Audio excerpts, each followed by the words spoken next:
पुणे जिल्ह्यातील पर्यटन म्हणजे लोणावळा नगरी. याच लोणावळा नगरीतील या राजमाची पॉईंटवरून जे आहे ते आता आपण या कुणे गावचा धबधबा जो आहे तो आपण या ठिकाणी पाहणार आहोत. आपण पाहिलं तर हा धबधबा जो आहे तो 3 टप्प्यांमध्ये पडताना आपल्याला पाहायला मिळतं. आपण पाहिलं तर 200 मीटर उंचीवरून हा धबधबा जो आहे तो 3 टप्प्यामध्ये या ठिकाणी कोसळतो. आपण पाहिलं तर 200 मीटर म्हणजे 260 फूट उंचीवरून 3 टप्प्यात खाली झेपवणारा हा धबधबा जो आहे तो या धबधब्याची दृश्य आपण पाहू शकतो. डोळ्याची पारणं फेडणारा आहे.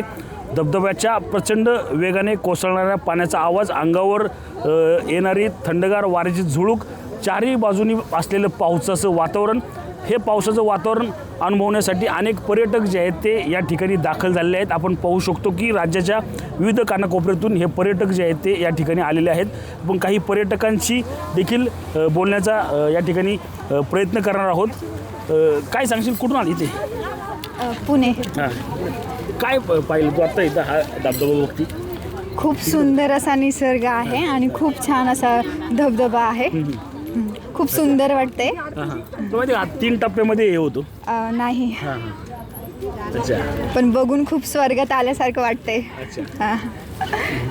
नक्कीच आपण पाहिलं तर या ठिकाणी अनेक पर्यटक जे आहेत ते याच धबधब्याच्या सोबत सेल्फी देखील घेण्याचा प्रयत्न जे आहे ते या ठिकाणी करतायत. आपल्यासोबत काही महिला देखील परराज्यातून या ठिकाणी आलेले आहेत. आपण त्यांच्याकडून देखील जाणून घेऊ. कुठून आलात तुम्ही? मैं एमपी से आया। अच्छा. हाँ, काय पाहिलं तिथं आता? बहुत अच्छा लग रहा है यहाँ पर, बहुत अच्छा है, सुंदर वातावरण है, हां हां, झरने अच्छे हैं, सुहावने सुहान है, बहुत अच्छा लग रहा है, मस्त मौसम है।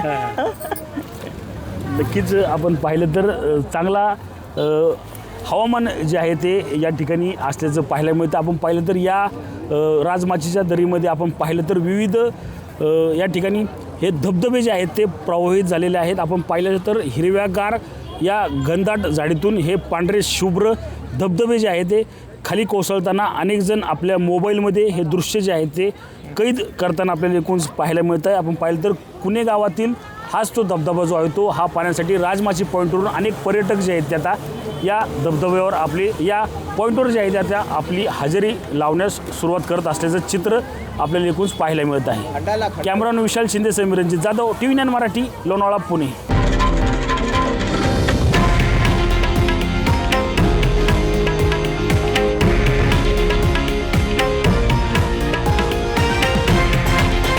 हे आहे देशातील नंबर 1 न्यूज नेटवर्क आणि आपण पाहत आहात TV 9 मराठी, एकमेव.